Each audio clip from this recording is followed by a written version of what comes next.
Hello, welcome back to another podcast episode with the Transfer Portal CFB presented by NoContextCFB. That Week 7 chapter was so good. It's going to be a tough act to follow, but we're on to Week 8. We can't wait to preview this slate. It's not going to be easy to top Week 7, but we could only hope. We're also hoping that our guest today, Taylor McHargue, could make a run at our guest picking standings and maybe get to the top. We'll see how that goes. But yes, we're joined today by a successful college football quarterback at Rice turned college football analyst who's done such a good job breaking down games and calling them too for ESPN. So it's great to have you on with us today, Taylor. I appreciate it, guys. Thanks for having me. Love the account. Followed No Context for a while and Transfer Portal as well. So love everything you guys do. Excited to be on with you guys. Thank you. Really appreciate those kind words. And yeah, I mean, let's just get right into it. But first, for those watching on YouTube, make sure to like and subscribe, comment some stuff below too. That'd be great to get a conversation going. And we're going to get this pod going with what is the best or most interesting storyline for Week 8. Yeah, I think just across the board in college football, I'm fascinated. And this is, I got a little bit of bias because I'm from Austin, Texas. I live in Austin, so I'm in Big 12 country. But I think the landscape of the Big 12 right now is interesting. And I think, to me, not just this week, but moving forward through the next few weeks, I'm interested to see, do they cannibalize themselves and take themselves out of the college football playoff?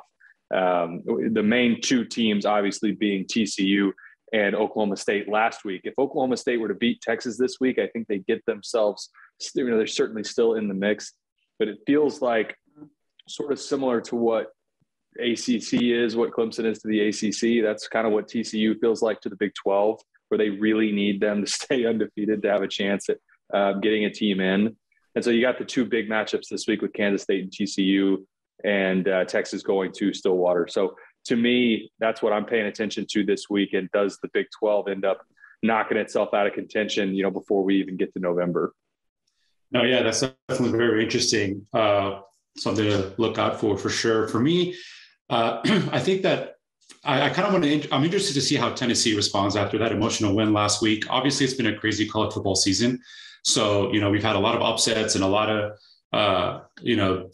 drama all year. And, you're coming off that win against Alabama, very emotional, very, exciting. First time in 15 years that you beat that team. And then you're kind of looking forward to playing Kentucky and Georgia in the next couple of weeks, but you still have the game in front of you against Tennessee Martin.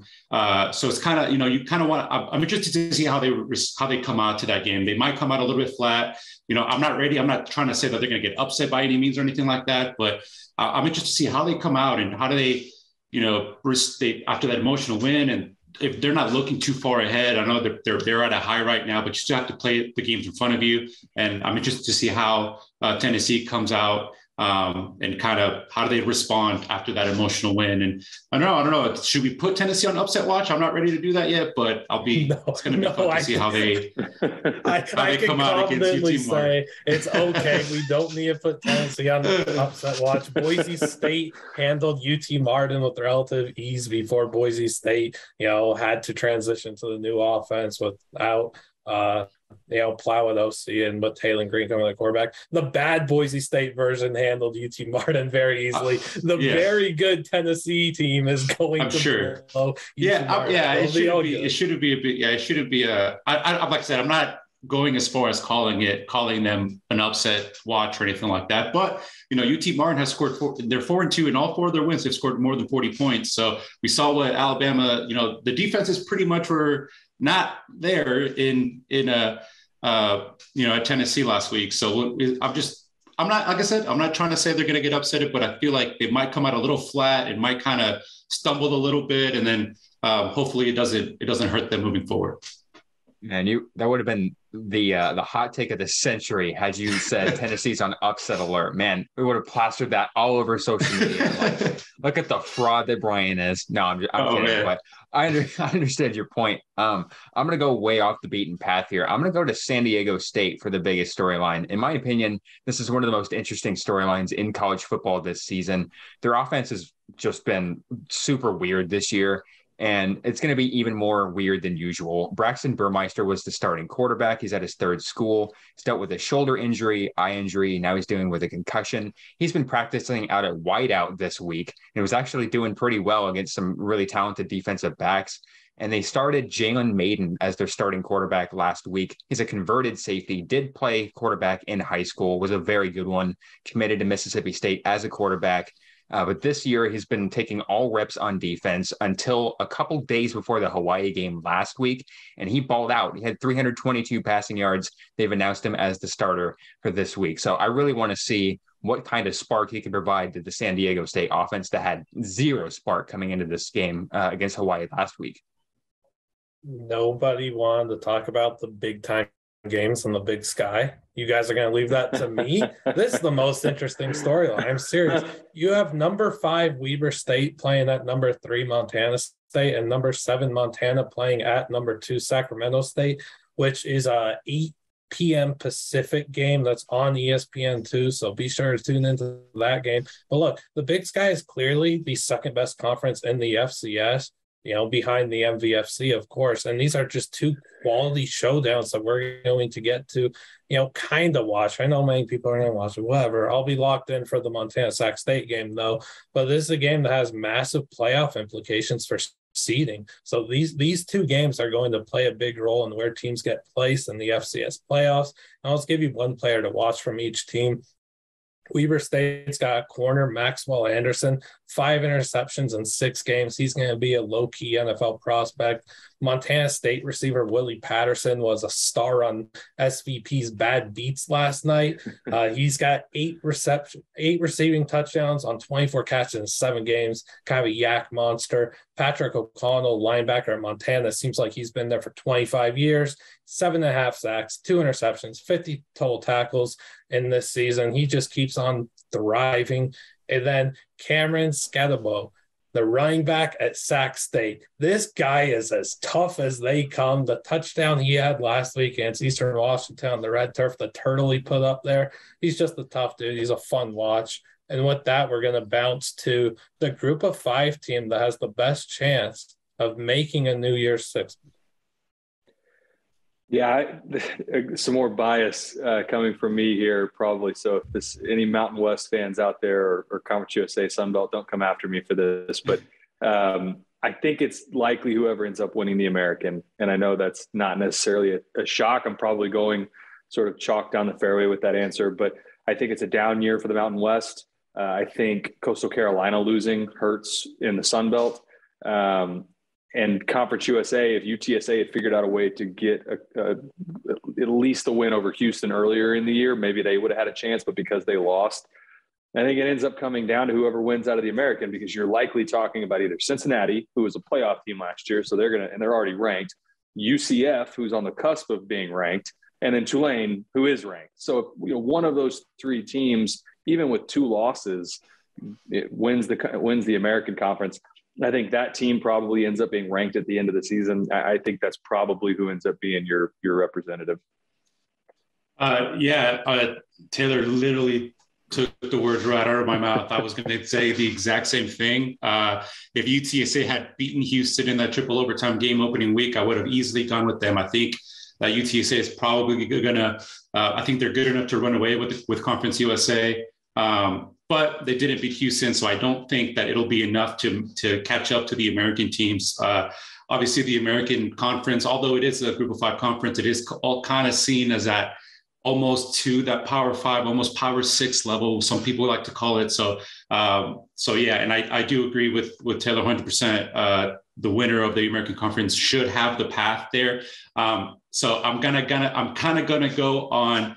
I'm riding the green wave, baby. I'm going to go with Tulane. I really think that Tulane is going to, they still have to play UCF. They still have to play Cincinnati. So if they can get through those games, and like Taylor mentioned, that UCF is on the cusp of being ranked. If they can get through those games, and, I don't know if I'm drinking the Kool-Aid and I really believe in the green wave, but I'm going to go ahead and say that I think Tulane will do that and win the American and head to a New York Six Bowl for sure. I mean, I think it's pretty easy to predict that, whoever the New Year's Six representative in the group of 5 is will be from either the American or the Sun Belt. I mean, the MAC has been fairly underwhelming. It's going to cannibalize itself. We know what the MAC will do. Mountain West, like you said, Taylor, has just been ridiculously underwhelming as well. For me, I think it's going to come down to either UCF or Coastal. Tulane and Cincinnati, their schedules don't really look quite as easy as UCF's, which is why I think UCF has the path to get there. I also think UCF is the most complete team in the group of 5 right now. I mean, they've got a top 5 offense, a top 10 scoring defense, the best red zone defense in the country. They shut teams down in the second half. They turn them over in the second half. I think they've only given up 9 points in the second half in the last 4 games. So this is a team that's firing on all cylinders right now. And I think they have a really good chance to win out potentially. Coastal, I wouldn't put it past them, but their defense has been abysmal recently. You know, they gave up 49 points to Old Dominion. They did not look good at all in that game. If they're going to get there to the New Year's Six and win the Sun Belt, Grayson McCall is going to have to carry them because that defense is going to struggle. But my prediction, I'm going to go with the Knights of UCF. Grayson McCall needs some help. They got to get that guy some help because he's been carrying a piano on his back all season. I feel bad for him. Been dealing with injuries too. Please help that guy out. Future NFL quarterback. Don't care what the haters say. I'm going to be a hater here, though. Am I wrong for thinking that Tulane could end their season without picking up another win? Because their schedule is extremely difficult if we look ahead. And this is a team that I believe has overachieved. Tyjae Spears has been a stud in everything, but I just don't see it. I really do think they've overachieved. I know I was one of like 12 people that picked them, beat K-State and everything, but that was like 3 years ago, it feels like. I think this schedule is just so tough. I also went with UCF/UTSA. I think the American's going to have some cannibalization. I really think UTSA is going to win out. They're going to have some solid wins, you know, with UAB. They had the win against Western Kentucky, whatever. I know they missed out their opportunity against Houston.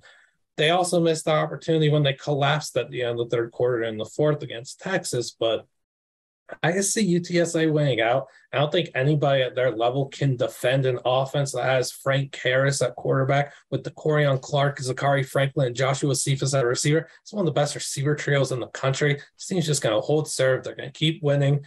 And if other stuff happens along the way, good for them because UTSA is just going to slowly climb up those rankings. Eventually, time will tell. But, yeah, I went with UTSA.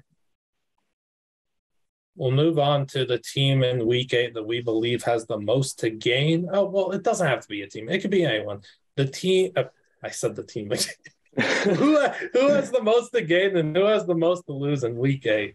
Yeah, Liam, I'm going with the banner that you got over your left shoulder there. I think it's the Bruins. I think it's weird to say that the number 9 team in the country is sort of quietly a top 10 team, but it's also – I feel like that's par for the course for the Pac-12, where they don't get some of the attention that maybe they deserve at a national level.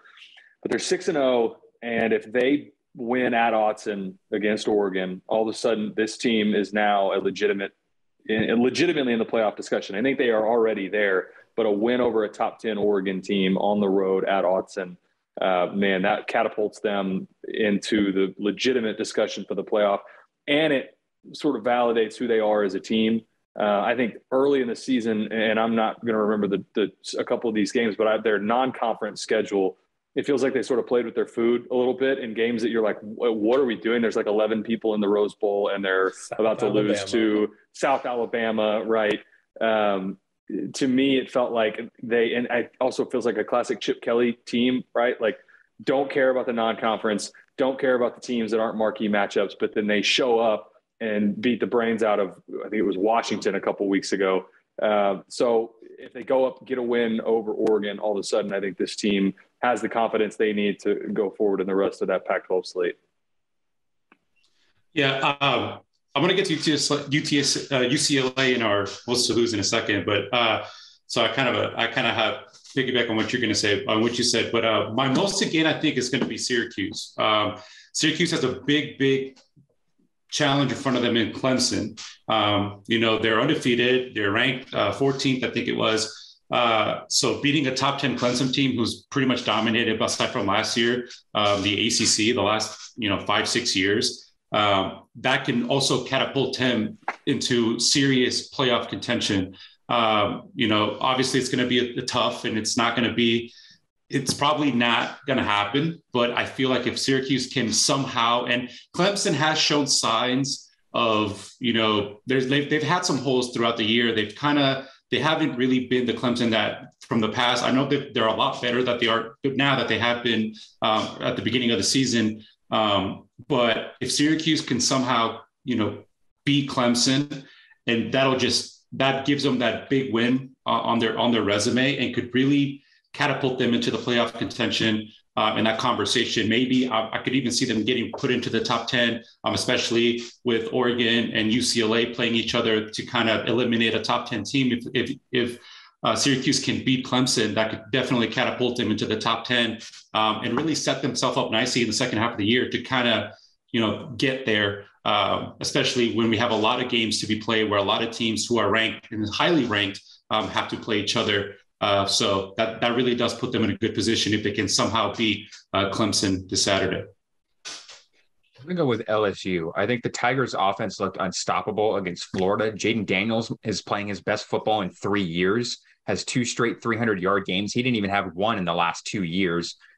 He's turning into the quarterback that everyone thought he was going to be when he torched Oregon in 2019. And everybody was saying, oh, look out for this guy in the NFL draft and for years to come. If LSU can beat Ole Miss, it could spark a run for a potential SEC West title. I know that kind of sounds crazy, but they're definitely not out of it. They've got Alabama coming to Baton Rouge in week 10. They still have trips to Arkansas and Texas A&M coming. They could win those games. I think this team is playing at a really high level, but at the same time, the defense is kind of concerning. The inconsistency on offense early in the season might come back to bite them. But right now, I think this LSU team could really make a run. They're a borderline top 25 team already, in my opinion. I think with a win over Ole Miss, they would easily be a top 20 team for sure. And they've got the talent to win against Alabama, Arkansas, and A&M. So Brian Kelly might invite you to the family. Yeah. I said that's so bad. I'm on my way. Yeah, I know. So bad. That was terrible. I am not the accent guy, but my biggest winner, or most of the game, whatever, is UCLA / Oregon. It's just straight up the winner of this game. I think we're kind of overlooking what this means for Oregon. First off, it means redemption for the team that got curb stomped by Georgia to come back and bounce back like this in the way that they have in every game since that one. It's very impressive. They're going to get their respect that they deserve. And then if you just look at these teams' remaining schedules, UCLA's got Stanford, they're at ASU, Arizona, they're hosting USC, and then they're at Cal. A lot of winnable games are outside of the SC one, of course, which is going to be just a great game to watch. Then Oregon's at Cal, at Colorado, versus Washington, versus Utah, at Oregon State. Both teams have the Pac-12 stuff. I ain't saying this. It's a dang good conference this year, but both teams do have a lot of winnable games. They're going to be in control, of their path, getting to that Pac-12 title game, possible playoff berth. I don't know. If this season really is anything like 2007, maybe Kansas ends up making it back to the top for a playoff berth. Probably not, but I figure I'd say that line anyway. But yeah, let's just go to most to lose. Most to lose for me, and I guess this is really for the remainder of the year for me. I know we're just talking about this week, but it's Alabama because they can't lose another one. And if the expectation year in and year out is to get back to the college football playoff, they really very easily could have 2, maybe 3 losses on their schedule to this point. If Quinn Ewers stays healthy, I think they certainly lose to Texas. Even with him out, if one of those calls goes against them, they lose that game. And then if A&M doesn't have the worst goal line possession of all time, A&M probably wins that game. So they've got Mississippi State at home, which is a losable game. They should win that game, but they could lose that game. Then they are on the road against LSU and then on the road against Ole Miss. You drop any one of those 3 and it's over. They're not going to make the playoff with 2 losses before they even get to I don't know that they would reach the conference championship, but even if they did, I think they're out of the playoff race. And for Alabama with that level of expectations, to me, I think they have the most to lose maybe of anybody right now. Yeah, no, that's definitely a great point. So I kind of went, like I said earlier, I went with UCLA or / the Pac-12 has the most to lose. I don't think a one-loss Pac-12 team is going to be enough to make the playoff. We already saw USC lose. Obviously, Oregon, what they did against Georgia, and another loss, I think will obviously definitely put them out of contention there. But UCLA has a great chance here. If they can get a top 10 win against Oregon, that could really to keep them undefeated. That definitely puts them into the conversation and puts them into that position to make the playoff. So if UCLA were to lose this game against Oregon, I just don't see a path for a Pac-12 team to make the college football playoff at the end of the season. Obviously, there's a lot of football left to be played. A lot of things can happen, but you see how you have the SEC. There's a path for potentially 2, maybe 3 SEC teams to make the college football playoff. I know that's crazy to say, but there's definitely a path there with Tennessee, Georgia, Alabama, Ole Miss, all those teams still having to play one another. So there's a chance for 4 teams to finish with 1 loss in the SEC. So the Pac-12 really needs to have that one team that's undefeated, that has the signature wins. And UCLA is on that path. So I think that as of right now, UCLA and the Pac-12 have the most to lose, because if UCLA loses this game, I think that's pretty much ends the chances, in my opinion, for a Pac-12 team to make the college football playoff. I hope we don't live in that SEC invitational college football playoff world. That sounds absolutely miserable. There's a path. There's a path there. 1 loss Tennessee, 1 loss Alabama, 1 loss Georgia, even 1 loss Ole Miss all of those 4 teams could end up happening at the end of the year. So frightening. Well, I honestly think it is possible that would happen, but I'm going to stay in the state of California in the Pac-12, but I'm going to go with a human rather than a team. I think David Shaw is the most to lose this week. If Stanford falls to Arizona State at home, they'll be 0-5 in Pac-12 play. Even though they beat Notre Dame last week, and that was a ugly win, but a win nonetheless, and South Bend, I still think David Shaw is one of the hottest seats in college football. They've lost 11 of the last 12 Pac-12 games. I guess technically their streak against FBS teams in a conference is still there. So if they lose at home to an Arizona State team that is just abysmal right now, yes, they beat Washington. That was a great win for Sean Agano in that program, but they're still in the middle of a huge rebuild right now. I just think this would be it for David Shaw at Stanford should they lose at home to a team in that situation. Man, I'm going with Tony Elliott. I'm sorry. I know it's his first year at UVA, but how doesn't he have so much to like, dude, I know it's his first season. I understand. But if we really kind of take a deep dive at things, let's just look at it. If you start 2-5, 0-4 in the ACC with all these lackluster performances, and then you add on a loss to Georgia Tech, where you're a 3-point underdog, which says enough about where Virginia is right now, that they're a dog to Georgia Tech. Like, this stuff is bad. And yeah, you could, again, go back. It's his first year. Recognize what happened at Clemson in 2021. The offense was absolutely anemic. In 2022, Clemson has totally turned it around. DJU looks a whole lot better than he did in 2021. The offensive line looks better. The receivers look kind of better. The scheme isn't as anemic as it was in 2021. There are just Clemson's just so much better off with them.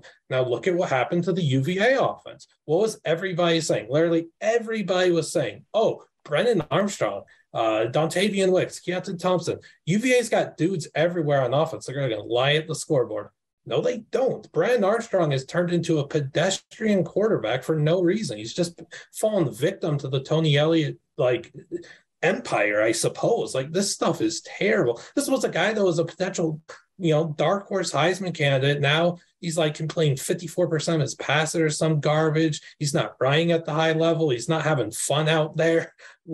Dontavian Wicks is completely fallen off too. He's not the coveted NFL prospect that he used to be. There's just the sample size that we've seen from Tony Elliott ball clubs and the level of regression that there is really scary to me. Honestly, if UVA loses in another lackluster performance to Georgia Tech, and I'm, working at UVA, I'm kind of considering this guy might have to be a one done. We might have to find his replacement ASAP. I know it ain't going to happen, but I'm just going to speak the truth right now because I don't see this marriage between Elliott and Virginia lasting very long at all. Speechless. Thank y'all. Point. Good stuff. Thanks. How about the game you're most looking forward to watching? Words are tough. I'll stick close to home for this because, and this is again back to the Big 12. I am interested to see Texas go to Stillwater. And the reason that I'm paying attention to this game is Oklahoma State really should have and could have won their game last week against TCU. How do they bounce back? If they get a win over Texas, they're still in the driver's seat. If they win out and their only loss is to TCU, who's likely going to be at the top, you may see just a rematch between those two in the conference championship later in the year. If they lose, Texas is quietly – they have one loss in the Big 12, and it was to Texas Tech, who's going to be a non-factor in the Big 12 as the season plays along, just in terms of the championship. If Texas wins at Stillwater, all of a sudden, because they got through their trap game last week against Iowa State. That was a trap game, and they just ran the ball with Bijan and Roshan right at Iowa State, got lucky there at the end and got out of there with a win. If they can go to Stillwater and get a win, all of a sudden now you're talking about Texas out of nowhere, it feels like, back in the hunt for the Big 12 championship. So I think there's a lot at play for both of those teams this week. Yeah, that's definitely one I'm going to be looking at as well. I went with what we've been talking about, Oregon and UCLA. I think that's, going to be a great matchup too. The Pac-12, is fast football, and they play a lot of scoring, and I'm very interested to see both of those teams. Oregon, how they've been able to basically salvage their season after that embarrassing loss to Georgia. They've been able to kind of get back into the mix and go back to being a top 10 team. They had the great win against BYU earlier in the year. And obviously, like I mentioned before, UCLA has a lot riding on this game. They want to remain in playoff contention and really catapult them into that next kind of top echelon of teams. They have to win this game. There's really not much more to say. We've pretty much covered that game pretty extensively at this point. But that's the one I'm looking forward to the most. I wouldn't say that this is a game that I'm most looking forward to, because I'm trying to go to the game in Eugene and College Game Day and all that good stuff. So obviously I'm looking forward to that the most. But one game that I'm really interested in watching is BYU and Liberty. It's going to be at the same time as the Oregon game. So I'm not going to be tuned in as locked in as I probably would be otherwise. But this BYU defense got absolutely shredded against Arkansas last week. 644 yards, 7 touchdowns, 34 first downs, 12 of 15 on third down against Arkansas. I mean, they can't tackle, they can't cover, they can't get off the field on third down. Kalani Sitake seemed to acknowledge that they've got a huge problem on defense. Changes have to be made. And if Liberty's balanced offensive attack rips them apart, I mean, I wouldn't be surprised if BYU's defensive coordinator, Ilaisa Tuiaki, would be out of a job, to be honest. And this Liberty team is very good. I thought they could have gotten votes in the AP poll. I think they're a really good team that you shouldn't sleep on as we round out the season. Yeah, BYU and Liberty is certainly a matchup of some institutions, to say the least. I didn't want to say that part. I thought we were gonna steer clear. Well, this is a football podcast. Yeah, my bad. The football between Syracuse and Clemson is going to be good. I think I actually really love this matchup between Clemson's offense and Syracuse's defense. I think Syracuse has a very underrated and prolific defense with NFL guys all over the place. Garrett Williams is going to be a top 50 pick at corner. Michael Jones is Deuce Chestnut, Caleb Okechukwu. They're all really good players that headline the bunch. Let's see how this Clemson offense takes this test and against another good, strong defense. How does the DJU redemption arc continue? And then even on the other side, like Sean Tucker and Aronde Gadsden the second going up against Clemson's amazing defense is going to be super fun. So I'm really looking forward to that game. I don't think Syracuse pulls it off, but 2007 2.0, you never know, right? Yeah, it's probably not happening.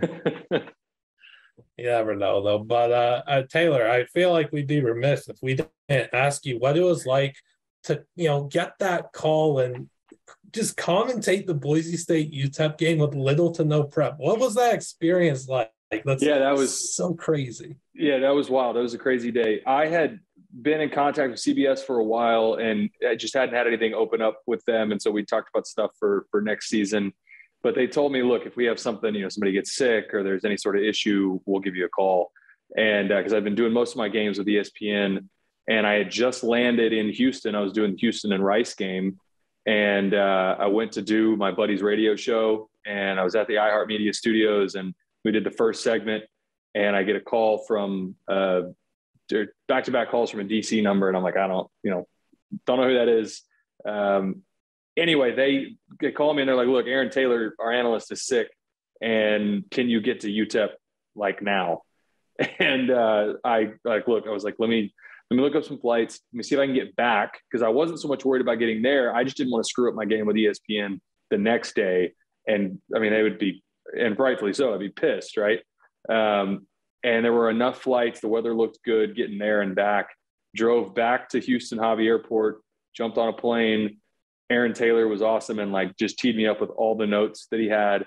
And I knew enough about UTEP just from covering different teams in the region that I felt pretty comfortable with them. And I knew enough about their program and how their style of play was.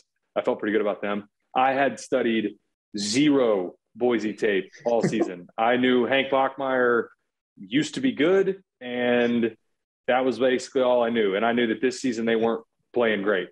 And then I watched some of the UT Martin film. I think we talked about them earlier, and was like, man, this is going to be, I think this may be an ugly game. I think they may just run right at one another. And that's basically what we got. But it was a wild 24 hours, and thankful that I got back to Houston and pulled off both of them without any issues. Well, good thing you didn't look at my Boise State notes. I thought that team was an 11. I guess they still could get there, but I still thought they were like a dark horse New Year's Six contender going into the year. Good thing you didn't take my notes. Yeah, there's. It actually feels like they're playing better since they got rid of. I think they fired their offensive coordinator, and then Bachmeier's now in the portal, right? Yes, correct. So it seems like whatever change they made between those two, and then going to, I want to say the backup is more of a mobile guy, right? If I remember correctly. Yeah. And there were some fans just on looking at Twitter stuff when I was flying out there. There were some people that were already calling for Bachmeier to get benched. So maybe they're getting their way, but it seems like they're playing a little better since that loss. Yeah, it was kind of ugly when they played San Diego State, and then the second half, because they got shut out in the first half, and then they're like, all right, we're just going to let Taylor Green run the rock, and it completely changed their offense. I wish that you got to see that, because Taylor's such a fun player to watch, but I mean, that experience that you had to call that game, and then, the Houston Rice one next game, that stuff is almost unheard of, to call 2 games in 2 days like that. But yeah, good job. Really good Appreciate job. it. Yeah, as soon as we watched that game and we heard that you were filling in at the last minute, I think I messaged Liam that night. I was like, we got to get him on the pod and talk about that, because that was super cool. So not the most fun game to watch unless you're a UTEP fan, but yeah, you absolutely killed it on very little preparation. So props to you. Thank you. I appreciate that. Now, something we might not do well at is predicting the 4 playoff teams. I don't know how this is going to go. All right, I'm going to go chalk for the first 2. I don't think there's anybody that beats Clemson out of the ACC. I think they get back there. I think DJU is playing well enough that they get back there with them. I think Ohio State is far and away the best team out of the Big Ten this year. I don't think Michigan beats them. I think they get back in. The other 2 are sort of hot take, bold predictions. I don't think you could really die on a hill for any one of the SEC teams right now to run the table. But if you made me right now, I think Tennessee has the best chance to do it and get to the SEC championship game. And if that happens, I think Tennessee gets in regardless, if they lose or not. So I'm putting Tennessee in. The last one is sort of my Desmond Howard flyer that, may get made fun of later in the season for. But I think TCU has a legitimate chance to run the table in the Big 12. And if they do, obviously they're in. But they've got the weapons on offense. You saw last week against Oklahoma State. You can never count them out in a game. I think they have what it takes to run the table. They're battle tested already. And if they do, then I'll go Clemson, Ohio State, and then Tennessee and TCU for what I think would be one of the more fun playoffs since we've had the playoff. I'm down for that a lot more than the SEC Invitational. The SEC round robin invitational that Brian was calling for. Yes, this one sounds fun. Yeah, no, that would be cool. I like to see new teams and underdog stories. I'm a big underdog guy, so I would love to see that as well. I kind of went a little chalk as well. Like Ohio State and Clemson, kind of like Taylor, you alluded to. I think they're probably have the easiest roads to get to the college football playoff. Obviously, I mentioned the Syracuse game coming up with Clemson. If Clemson does win, which we all expect them to, it just adds another notch to the resume. So even if they do slip up later on, I still think they get there. Ohio State, they still have some games to play moving for the rest of the year, but I think they're one of the 4 best teams in the country, so I think they make it as well. So I struggle with the last 2 teams, and I guess it's my SEC bias showing, but I went with Tennessee and Georgia, and that's 2 SEC East teams. Now, my thought process is, so they're both going to be undefeated when they play each other. Whoever wins that game, probably it's obviously going to go to Atlanta for the SEC championship game. If Georgia goes to Atlanta and beats Alabama, that'll be Alabama's 2nd loss, maybe even 3rd loss by that point. And they definitely get in, and then a 1-loss Tennessee team could get in, and then switch, and vice versa. If whoever wins that game wins the SEC championship game, and then the loser is going to be there with 1 loss, they're still going to have a great resume. I think that is going to be the deciding factor there. The big thing I think for Georgia is, how does Oregon continue to play for the rest of the year? That win in week 1 is becoming more and more impressive as Oregon has played, and especially if Oregon beats UCLA this week, that's another top 15 win for them, top 10 win this time. So if Oregon can run the table and maybe win the Pac-12, that is going to be a huge resume boost for Georgia, even if they do lose to Tennessee, and they are 11-1 at the end of the year. So that's where my thought process kind of is, but I could easily see, obviously, Alabama running the table, Ole Miss kind of there, because like Taylor, you mentioned, Alabama looks beatable this year. Their defense isn't as good.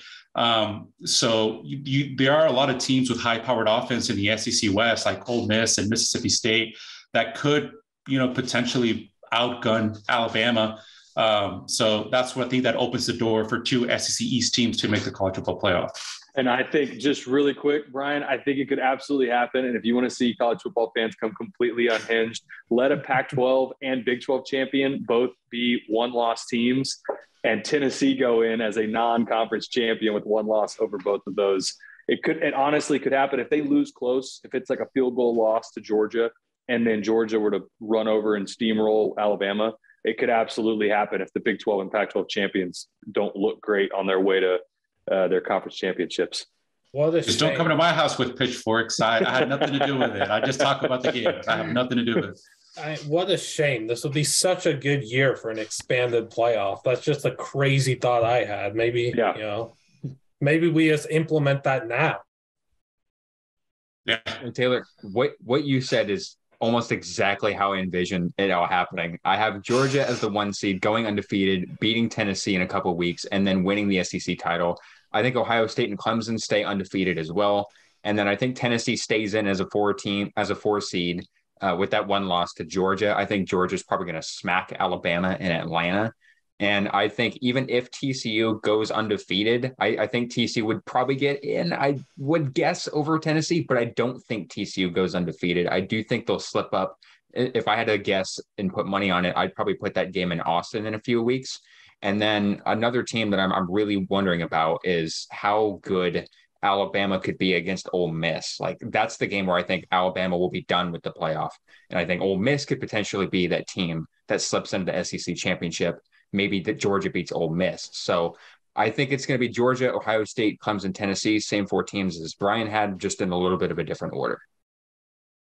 Interesting. So me, as the guy that all season has been saying, this is like the most even playing field that we're going to have in some time, blah, blah. The stuff is all coming to fruition. So, of course, my playoff, we've got Ohio State, we've got Clemson. They're both going to go on the field. And then we've still got Alabama. I see them winning out and knocking out Tennessee or Georgia in the SEC championship game. And then what you're not going to do as the committee is leave out an undefeated TCU team. You're not leaving them out of this playoff. Completely agree with Taylor. Sure, a week and a half ago, I said TCU is going to lose both games against Texas and Baylor at the end of the season. I don't care anymore. Just give me all the chaos. Give me this TCU team with the speed, the burst, the explosiveness, the quickness. I want to see them play as much football as I can. Let me see TCU in the playoff. Let me see Condre Miller get the big stage and roll with it, get his NFL draft stock up. This playoff's not going to happen, but it's fun to think about. Ohio State and TCU in the first round, my goodness, I'd pay so much money for that. It'd be a lot better than some SEC football, huh? I mean, would it really be though if like we've seen some of these teams make the playoffs, like Michigan State and Oklahoma and Cincinnati, and they just get steamrolled in the semifinals. We're not putting Michigan State and this TCU team in the same tier. No, this TCU team, man, if they had the biases of what the preseason poll does, they'd be so much higher ranked than where they're at now. But of course, the shiny little numbers in August actually mean something for absolutely no reason. This TCU team is good. Max Duggan has been completely Frankenstein. This isn't the same guy that has been playing quarterback there for the last 2 years. I don't know why Sonny Dykes and TCU opted not to be getting Quentin Johnson the ball in previous games, but if you look at what he's done last week and 2 weeks ago, and now he's getting volume and his production's going up. And how was Duggan not starting the season? I don't know if y'all watched their opener against Colorado, but I watched the first half and was like, this is going to be a 4-win Big 12 team. These guys are terrible. And then Max Duggan's a dark horse Heisman candidate. It's like, what are we doing? That's bad because I know like there was a lot of buzz about Morris. And I was excited to see him, and then he just didn't look very good at all in the opener. And now as the season progresses, we're still going to have to look at this TCU scoring and everything, but we're going to have to look back. They scored 0 points against Colorado in the first quarter. I know. Wild. And their backup quarterback now, Sam Jackson, is an absolute electric factory. I'd be looking to get him on the field more. Just create a package for him and let him do his thing. That kid is unbelievable. This TCU team just has so much speed. I just want them. I'm being a little selfish picking them, I guess. I just want to see them on the biggest stage possible. We'll go into if those weren't hot takes, no, for bold predictions. We got some for this week 8. Yeah, I'll give you a hot take out of the conference that I spend most of my time in the American Conference. I think Cincinnati loses this week against an SMU team that has underperformed, but SMU is just a 3-point dog in this game at home. It's an 11 a.m. kick. Cincinnati, there were 2 or 3 other games on the schedule that they could have lost. I had their game a couple weeks ago against South Florida. South Florida, terrible 4th and 1 call. If they had picked that up, they had a chance to go and win that game. It's a Cincinnati team that they've got the capability on offense, but consistency has not been there at all. On the flip side, SMU, multiple times this season, you think, man, this could be a really good team. They had a chance to beat Maryland, gave that game away late, looked really good in the first half against UCF, end up getting their doors blown off in the second half. So I think this is the week they right the ship. They've got the nonsense with the kids that were sitting out the rest of the season. They've got that behind them. They're not playing on a Wednesday night at the bounce house anymore. They get Cincinnati early in the game, or it's an early kick, 11 a.m. I think they get a win over Cincinnati. I like that one a lot. I think Cincy's been super susceptible to getting picked off here eventually. Yeah, I mean, yeah, when you lose a lot of NFL talent, that definitely can happen for sure. So my pick is I don't know how bold it is at this point in the season, but I really do think that Mississippi State can beat Alabama. Obviously, you know, like Taylor, you mentioned, they could very easily have 3 losses right now. Pretty much every team that they've played that has a resemblance of an offense has done well against Alabama. You know, we saw what Texas did with a backup hurt quarterback and only lost by 1 point. You know, we saw what Texas A&M did as well with that egregious call on the 1 yard line, and I still don't even know what that call was. It was ridiculous. You threw it even before the sticks. Like, I don't even know what you're doing. But anyway, yeah, I think Mississippi State, you know, that air raid offense that Mike Leach touched to run, I think that they could potentially beat Alabama. They're hurt. I think that Alabama's really just, I don't know, it just doesn't feel like the Alabama of the past. And I don't know what's wrong with that defense. Obviously, Will Anderson is Will Anderson. But I just expected more from Alabama and a Nick Saban coach team. So, yeah, I think that Mississippi State could definitely win this weekend. I don't know. I'm leaning towards picking Mississippi State to win, but obviously, Nick Saban is going to make me look stupid like he has plenty of times. So I'm going to say my bold prediction is definitely Mississippi State beating Alabama. I'm going to keep mine pretty short. I think Minnesota is going to beat Penn State. I just think this is the time of the year when Penn State's hot start completely falters, and then they're a middling Big Ten team. I read that I think it was since 2014, Penn State is 3-5 in the game following their first loss of the year. So whenever they lose their first game, they're done. They're cooked. I just think Mo Ibrahim and the Gophers defense will dominate. I think Minnesota wins big in Penn State. Now the James Franklin team coming out flat and unprepared and just falling. Yeah, that'd be great.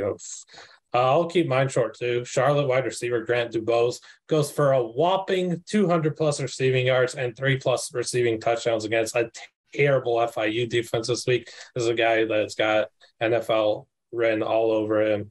One of the best stories in the sport too. If you're not familiar with it, please look up, the Grant Dubose journey. I won't say it all because I've said it like 12,000 times on here, but his journey's been insane. And we'll just move into player focus now. And each week we highlight a Power 5 player, then one Group of 5/FCS player that we're really looking forward to watching this week. I'm going to cheat ever so slightly, and both of mine are in that second tier, but my Group of 5 guy I think belongs in the Power 5 conversation. And I'm going to bring him up every chance I get. Ivan Pace Jr., linebacker for Cincinnati. He was the MAC Player of the Year last year for Miami, Ohio.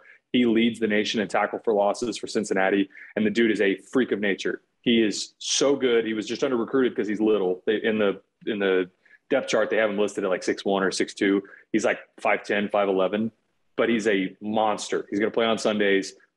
Such a good player, and if you haven't watched Cincinnati on defense, pay attention to number 0 in the middle. His brother is actually Deshaun Pace is on the defense with him as well. But 0, Ivan Pace Jr. is a freak. The other one that at the FCS level, I have to imagine you guys have spent some time talking about this guy because his stats are just unbelievable. Lindsey Scott Jr., the quarterback for UIW from Nicholls State. He's got 37 total touchdowns in 7 games. He's like video game numbers. And I did one of his games a couple years ago in the spring season when he was still at Nicholls, and he's just a fun player to watch, and I'm glad that he landed on his feet after leaving Nicholls. Also happy that G.J. Kinney, one of my buddies, the head coach down there now, got himself a really solid quarterback in his first year as the head coach. And so if you haven't paid attention to Lindsey Scott before, do yourself a favor and just tune in for a quarter or two of a UIW game, and you'll see who he is. And we just interviewed him yesterday, so that'll be coming out this week. Boom. And I didn't even know that. Got it. Absolutely. Yeah, I definitely need to go to one of the games. My wife is a UIW alum, so I need to definitely go to one of the games, which sucks because she was at that school for 5 years, and she she doesn't like football. She never took me to a game. I want some tickets. I want to go to UTS, UIW, and Cam Ward was there. They've had some good teams for the last few years, and I'd never been to a UIW game where they give free tickets to students, and she never. Whatever. It's my turn. Yeah. So my turn for my 2 guys. So my FCS player, Group of 5 player, I went with Levi Bell from Texas State. He is really, really good on that Texas State team. And we don't really talk about it very much. Texas State doesn't really get talked about very much in general. But I really do think that he's going to go against a Southern Miss team whose offensive line is not very good. He has 5 sacks on the year, and he's really, really good. And he's basically the driver of that defense for Texas State. So I'm looking out for him to have a really big game against Southern Miss and lead Texas State on that interior on the defensive side of the ball. For my FBS player, I went with Adrian Martinez from Kansas State. Adrian Martinez has 500 rushing yards and 9 rushing touchdowns on the year, compared to only 4 passing touchdowns. So TCU struggled against Spencer Sanders. Sorry, I'm still in baseball season. Against Spencer Sanders last week. I mean, they gave up 70 rushing yards against Spencer Sanders, and obviously they were that close to losing to Oklahoma State. So I'm looking for Adrian Martinez to have a big game against TCU, especially if he can use the ability to run and kind of expose those holes in TCU's defense. I think that he might be primed for a big game and maybe even a win. But yeah, I'm looking out for Adrian Martinez to have a big game against that TCU defense. For my Power 5 guy, I'm going with Jaden Daniels. I talked about him a little bit when I talked about the Ole Miss LSU game. His deep ball has come alive for the first time in 3 years. This passing attack is rolling. LSU certainly has a chance to keep pace with Ole Miss. So I'm definitely going to watch him because I've loved watching his development. I'm glad that he's in a new spot where he's thriving once again. And then for my group of 5, I'm going with Cole Snyder, quarterback at Buffalo. He's been solid this year, fairly inconsistent. This is his first year as a starting quarterback after playing sparingly at Rutgers in the past couple of years. He's had 2 really solid targets in Justin Marshall and Keon Williams. I'm just not sure if he and the Bulls offense can keep pace with Toledo. We'll talk about that game here shortly. I'm super excited to watch that one. It's a battle of unbeaten teams in the MAC, but Cole Snyder, he's got to keep pace with DeQuan Finn, who went bonkers last week. You know, I love Daquan Finn. I'm going for my Power 5 guy. Sure, they lost to Colorado last week in what will be one of the most embarrassing losses all season. And this guy struggled. It's a bounce back opportunity to play in Washington, late night Pac-12 after dark. Jaden Ott, true freshman running back, California. Get familiar with the name because you'll be watching him play on Sundays soon enough.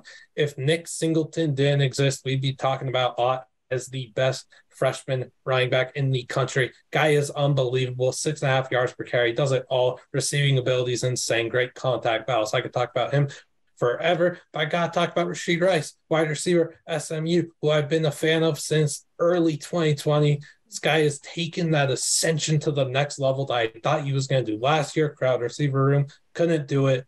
Rashid Rice has a big opportunity this week once again to cash in on that NFL check that is coming his way shortly.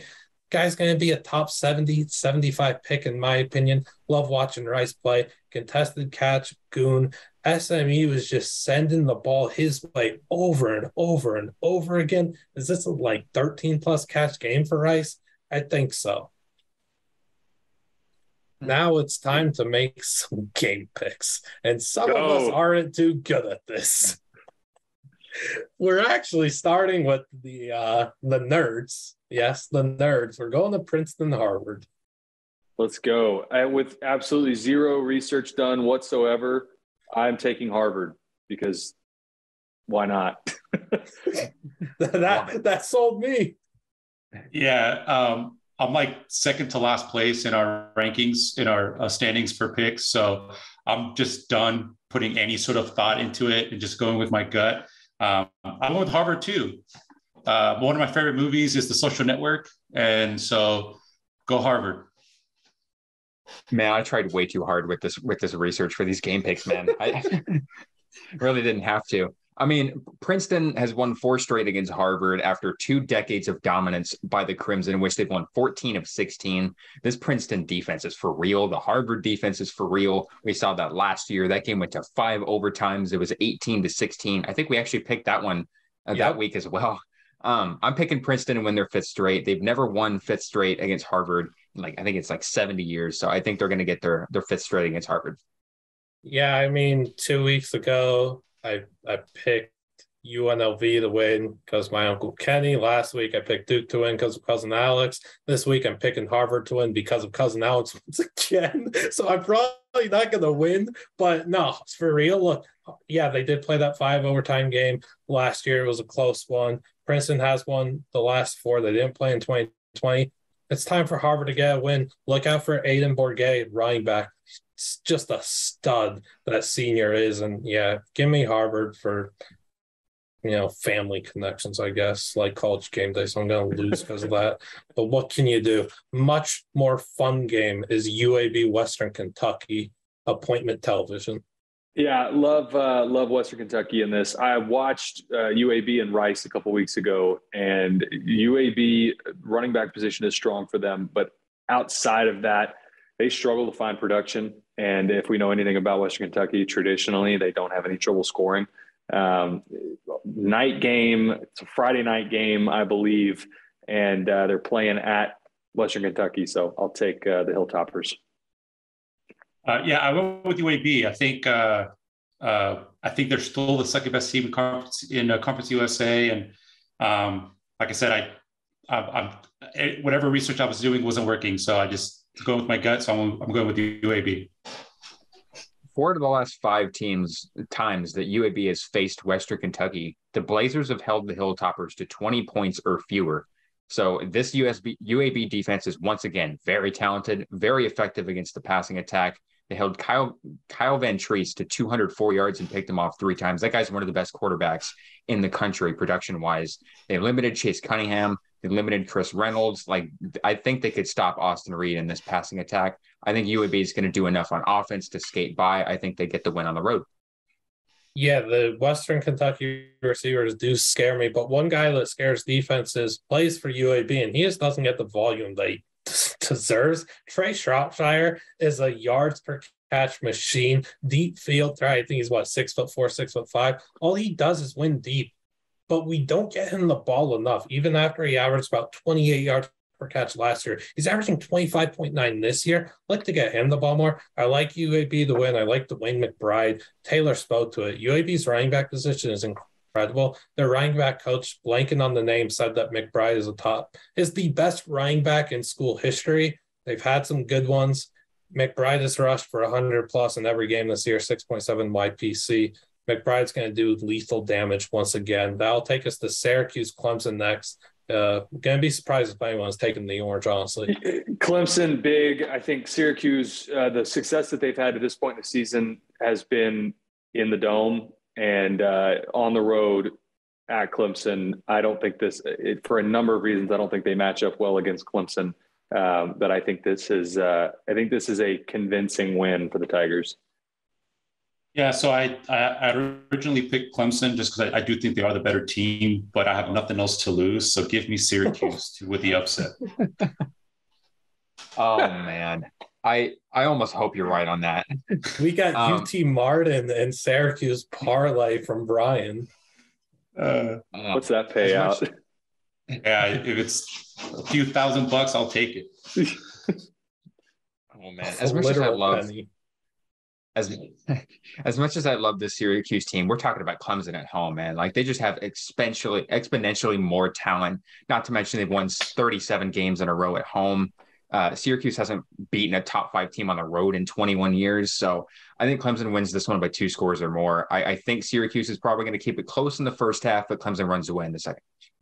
Yeah, I'm also taking Clemson. I just truly believe that this is one of the best 3 teams in the country. They have one of the best resumes thus far as well with strong wins. Here's another one that's kind of gift wrapped with where Syracuse is ranked. I have them a bit lower near the end of the teams, but here's another nice win for you, Clemson. Congrats. Improve the resume. Now we talk about real football, Toledo, Buffalo.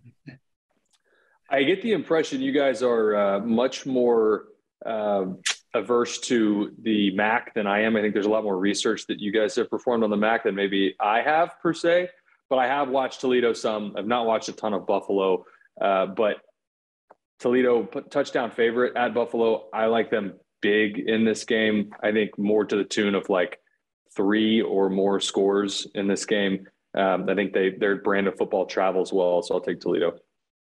Yeah, I'll take Toledo as well. Like I said, just going with my gut on that. I don't think I've seen a down of football Buffalo play. So, yeah, give me Toledo. Well, I have watched both of these teams play. Toledo is so much fun. Going into this year, I picked DeQuan Finn as my quarterback to invest in this year out of the group of 5, and he has not let me down. A little bit underwhelming early. They had a tough non-con schedule, but they're rolling now in MAC play. 52 points in 2 straight games. DeQuan Finn is just going nuts. I like him to keep rolling. I don't know if they're going to win it that big, like Taylor said, but I think they're going to win in a really good game. I'm with Taylor. I think they're going to blow them out. This was the team that I picked to win the MAC back in August. Agree with you, Dylan. Wow. I did say Finn was my quarterback to invest in, but you have it. I still did say that he would be the most talked about player in the MAC this season. I fully believe that. He's going to continue to show why. He's going to continue crushing it for me and my fantasy team. So appreciate you there, Finn. And sure, did Ohio State fans joke during and after the game against Toledo that Finn should be the heir to CJ Stroud? Yes. I kind of wish it happens. It ain't happening. But imagine if the Toledo that's not happening, whatever. But let's move on to Ole Miss LSU, which you guys have talked a bit about these teams today. Your classic one team is a top 10 team going on the road to an unranked team, and somehow the unranked team is the favorite. So Vegas knows something here. I think Ole Miss is due for something bad to happen to them. I thought Kentucky probably should have beat them a couple weeks ago. I like LSU in this game. I think this is a matchup that they will be more comfortable with.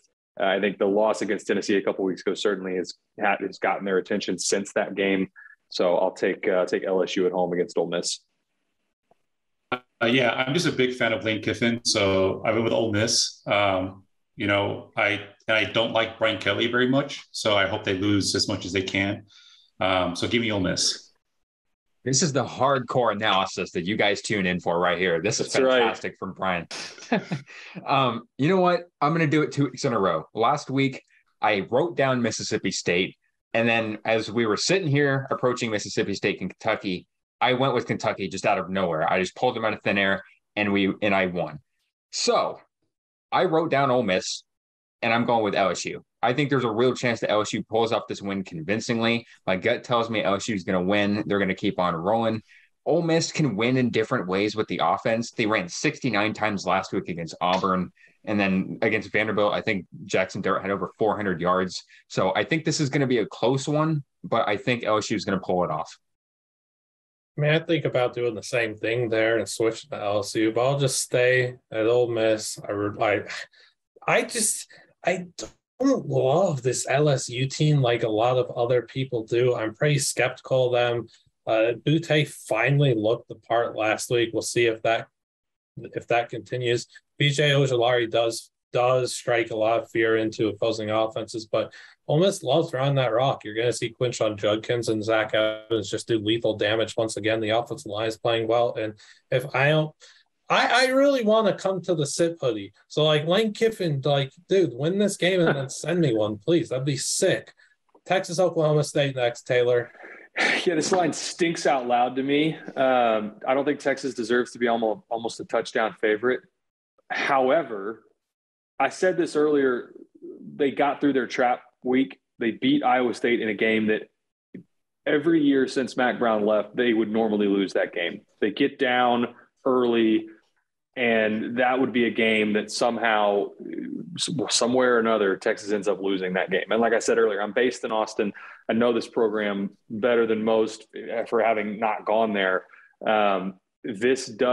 That win, even though it was ugly, that is the type of win that you build on and you have momentum and knowing you can win ugly. And sometimes you have to do that in conference play.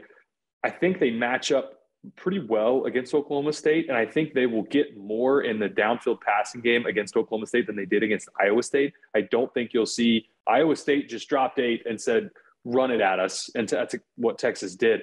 I don't think you'll see as much of that from Oklahoma State, so expect more of Quinn Ewers this week. So I like Texas to win. I don't know if it's going to be by a touchdown, but I do like them to win.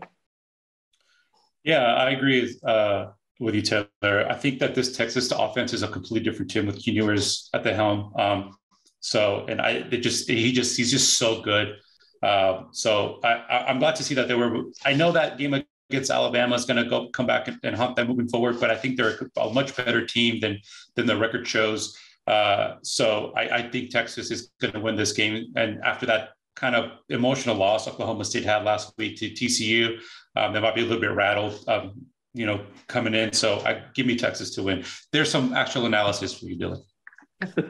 All right. Appreciate it. That's what's up. I go back and forth on this one too, just because I love this Texas offense with Quinn Ewers. If he was healthy, I think they're undefeated and probably a top 5 team.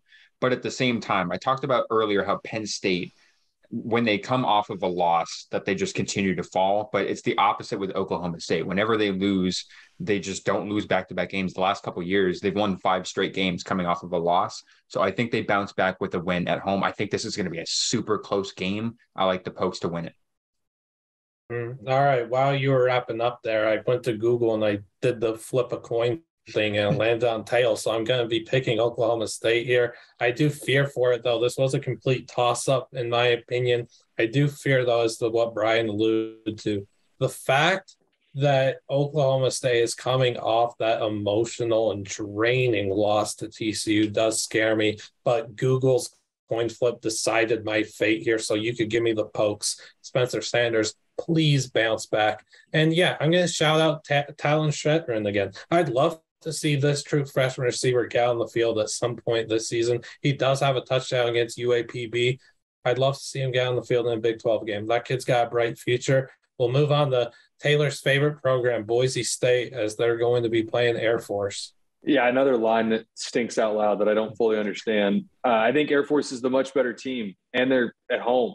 And so to me, I expected this to be more like a 6.5 full touchdown favorite for Air Force, and it's just a field goal. To me, I think that says that this is likely a knockdown, drag out. Both of these teams don't throw the ball exceptionally well, so maybe it's just. I think the over/under was like 47.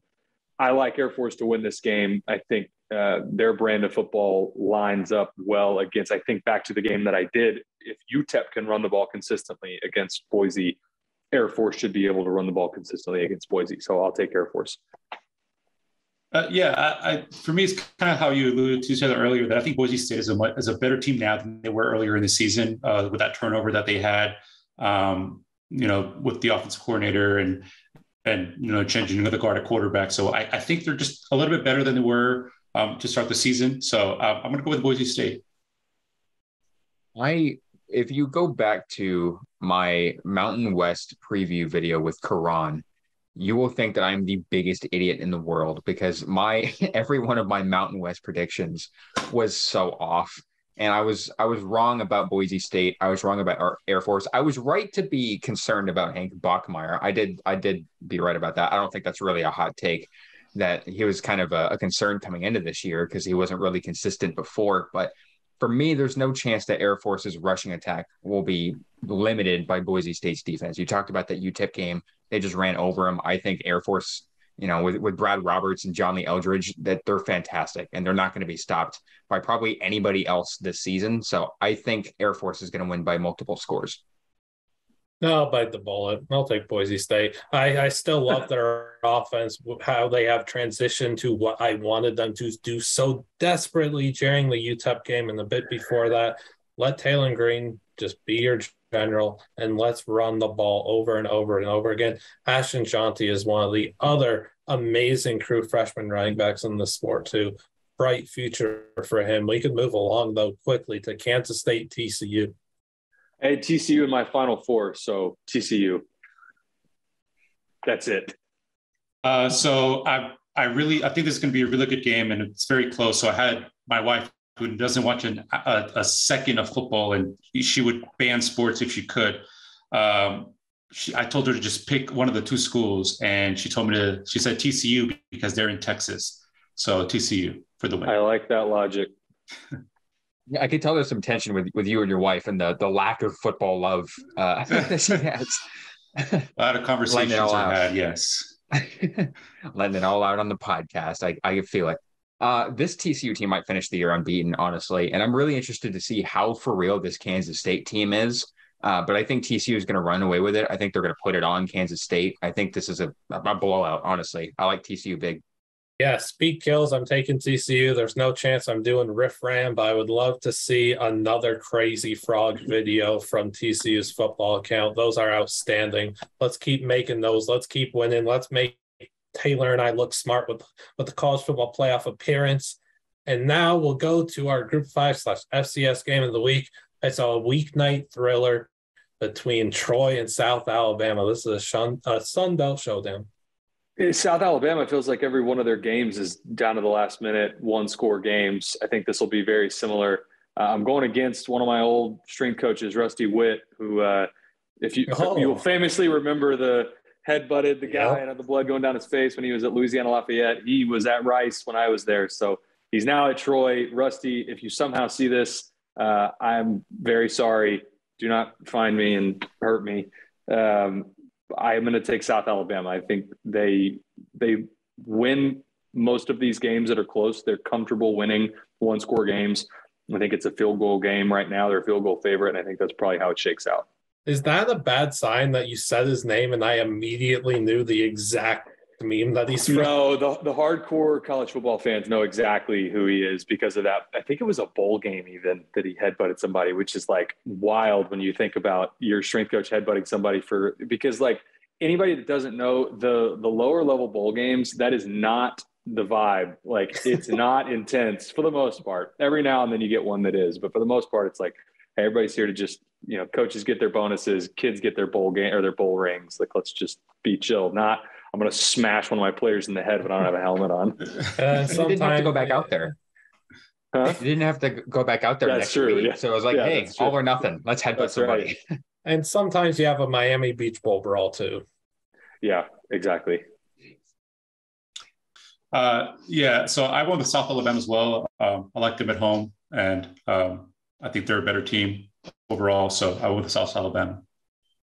We got to shout out Troy's turnaround this year. It's been magnificent to watch. They haven't won more than 5 games in each of the last 3 years, and they're already 5-2. I think they have a really good shot at getting number 6, but I do think you're onto something, Taylor, about South Alabama winning in close games. They surrendered a late lead against ULL, needed a late field goal to win that one. Their defense at Louisiana Monroe allowed them to come back, but I think South Alabama is going to get a defensive stop late in the game, and they're going to win this one.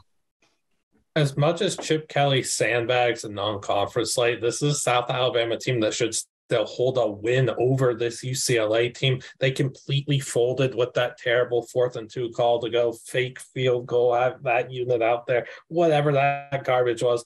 Whatever. I like South Alabama in this game. Now, I did this last week. If you're watching playoff baseball over this college football game in the Sun Belt, what the heck are you doing? You've got wide receiver at Troy, Tez Johnson, going up against South Alabama cornerback Darrell Luter Jr., a matchup of 2 future NFL guys at their position. Lock in, watch this. Don't watch the NBA. Don't watch playoff baseball. Watch hockey if you want. I don't care. Don't watch those sports. Watch Troy at South Alabama, though. It's going to be a good game. And now our Power 5 game of the week. It's UCLA. It's Oregon. It's Chip Kelly going back to Eugene. This game is going to be so much fun. Not only do I like UCLA to cover, but I like them to win outright. I think I said it earlier, but I think Chip Kelly is notorious for screwing around in the non-conference and having his teams look unprepared and feeling like this is going to be a team that hovers around 500 once they get into the conference slate. And then the lights come on, and especially in big atmospheres, which this certainly will be at Autzen, his teams seem to rise to the occasion. It's been that way his entire career, and I expect Dorian Thompson-Robinson to play well. He's going to be the X factor for them. If he protects the football, he does enough with his legs. He's such a dynamic player. If he protects the football, they win, and it wouldn't surprise me if this is like a 9-10 point win, not just a cover for UCLA. Yeah, I went with UCLA as well. I love what Chip Kelly's done this year. Obviously, they've had their issues and they've had their struggles. As obviously we saw what they did against South Alabama, but they've been able to bounce back from that. One thing for me that I really enjoy is how they're going to be they're good this year, but nobody goes to their games. They remind me of the Tampa Bay Rays, how they make the World Series and nobody goes to their nobody goes to their baseball games. So I think it'd be interesting to see UCLA make the college football playoff with like a total of 50,000 fans for this season. But seriously, DTR is amazing. He's very elusive, and he brings a dynamic to that offense that I don't think UCLA has seen in a little while. Oregon, they've had, well, obviously we saw what they did at the beginning of the year, but they've also kind of had some of their holes as well. So I really hope UCLA continues that kind of momentum through the rest of the season. So I'm picking UCLA more as of a hope, but I do want UCLA to win. I've watched just about every snap of both these teams this year, and I could talk all about the matchups of, quarterbacks or the coaches or the defenses and all that yada, yada stuff. But the one thing that I really want to focus on with these two programs specifically is the shift in the culture. UCLA's culture, it was kind of about, and I know Liam can speak to this, their culture was like, hey, if we make it to a bowl game, we're solid. Like that was kind of what they've been shooting for the last couple of years. Chip Kelly has a prove it year last year, gets them to a bowl game. Obviously, they weren't able to make it, but this year now they're talking Pac-12 title, they're talking college football playoff. Like this team is for real now. Then you go to Oregon. Mario Cristobal leaves at the end of last year, that they kind of underwhelmed at the end of the year. They got upset against Stanford and then just fell apart at the end of the year. They come in, get ripped apart by Georgia, and now they look like a complete team. It looks fun. It looks like the Oregon teams of old. Now, we're talking about a Chip Kelly team that's like bringing back the Oregon, scheme to UCLA, a little bit different, but it's still a very fun offense, pretty solid defense. And this Oregon team reminds a lot of people of the Chip Kelly days. So it's going to look pretty reminiscent. I think Oregon wins this one in a close one because of Bo Nix. This is crazy that I'm even saying that sentence right now. But the way that Bo Nix has been playing since that Georgia game, really, completing 74% of his passes, 20 total touchdowns, 1 turnover. He's been sacked once, and that was not even really a sack. The offensive line is just so good. I know the UCLA defensive front is fantastic, but I think the offensive line will hold up. I like Oregon in a close one. Yeah, there's a lot of fun players in this game to talk about, too. I love the matchup that TJ Bass has with some of the UCLA members in the front seven, like the Murphy twins off the edge. We're getting to watch Noah Sewell, a.k.a. Bullet Bill, play some football, too. That's fun. But what on earth am I supposed to do when I have this reputation as a UCLA fan that I have to keep picking against them, or else that group chat's going to kick me out, and that can't happen. I have to pick Oregon. I wish I could give analysis, but I wrote about my analysis instead. I don't have all day to talk about it. We got to get up on out here. I'm picking Oregon against my own will. Please help me.